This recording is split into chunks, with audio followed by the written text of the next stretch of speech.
Guys, welcome back to my channel. I'm back with another video again, and in today's video I'm going to be showing you guys a banana cake recipe. Tastes so nice, so you should really try it out. And if you do try it out, send me a picture of it on my Instagram. I'll leave my Instagram down below, and yeah, so let's get on with the video. Okay, so the first thing you're going to do is you're going to have in 115 grams of butter and 200 grams of sugar in a bowl. I'm using caster sugar today. You can use granulated sugar, it's not really a big deal.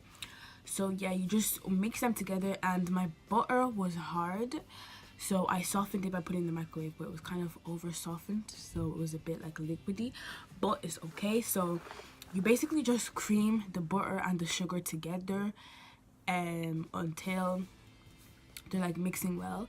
And I was using a whisk, but like it was really sticking onto the whisk, so then I just switched to a spatula, and that worked a lot better for me. So yeah, so make sure you whisk the butter and sugar until it's like really creamy and soft. So the next thing you want to do is, in a separate bowl, you can just use a smaller bowl, you get your 2 large eggs. So you crack your eggs into the bowl and you just whisk it with a fork or a whisk, whatever you want. I just use the whisk that I use for the butter and the sugar, and then you just add that back in to the butter and the sugar mix. So you just mix that all together, and that's basically what you do. And it should, at the start, it probably look like it isn't mixing together, but then when you keep whisking the whisk with the whisk, it will mix well together. So just keep whisking. You can even use an electric mixer, but I just preferred to just use my hands. So you whisk that, and then after, you go ahead and you add your milk. So you add the milk, add in the milk after you've put in the eggs. Actually, your eggs and your milk is like to room temperature. You can even heat up your milk for like 10 to 15 seconds and it should reach room temperature. So you mix in the milk till it's thoroughly mixed in, and that is when you go to the bananas. So in a separate bowl again, you just put your bananas. I used 2 bananas. So for the milk, it is 80 milliliters of milk, and it's 2 large eggs. And then for the bananas, it's 2 ripe bananas. If your bananas are ripe, this will taste so much better because the bananas are sweet and it will add an extra sweetness to the dish. So if you use ripe bananas, it will taste so much better. Like the sweetness will just be a lot better. So using ripe bananas, and mine were really ripe. They had all the black spots, so they were perfect. So I just mushed them with a fork.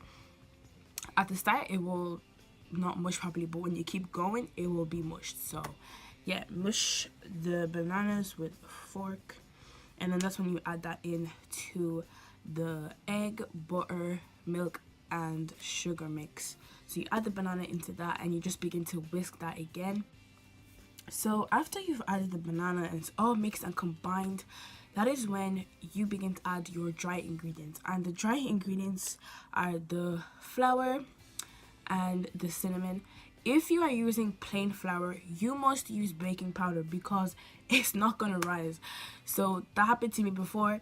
I was using plain flour and I didn't add baking powder, and the cake was flat. Okay, so make sure you use baking powder, and if you have self-raising flour, you're fine. You don't need to add baking powder.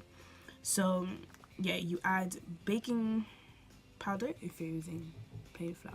So yeah, and then I just sieved that in, and I began to fold it in properly till it was nice and turned into like a nice well mixed batter, because that's what you want, a nice and combined mixed batter. Then the next thing is you need to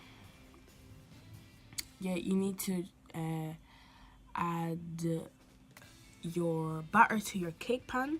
Make sure when you add the batter to the cake pan, it's nice and smooth and no lumps. So yeah, you just mix it into the cake pan and then you just spread out the batter evenly. So yeah, that's what you should do. Make sure it's spread out evenly. And on my cake pan, what I did was I put in butter and I put in the baking paper over it, and that helped it not to stick. And I'm telling you guys, this cake turned out bang. Like, let me not lie, because this cake was so nice. And I've answered your question, like, can Neev even bake? Yes, she can bake. That's why I call myself Neev Bakes. So that's just case closed. Like, so yeah, that was basically the cake, and it tasted so nice. So you guys need to try out this recipe. I will also leave all the measurements down below for this recipe. And yeah, make sure you give the video a huge thumbs up, subscribe to the channel. We need to what's it called? We need to really support this channel, and we need to share it around. And yeah, I hope you guys enjoyed the video. Give it a huge thumbs up, subscribe down below, and I'll see you guys in my next video.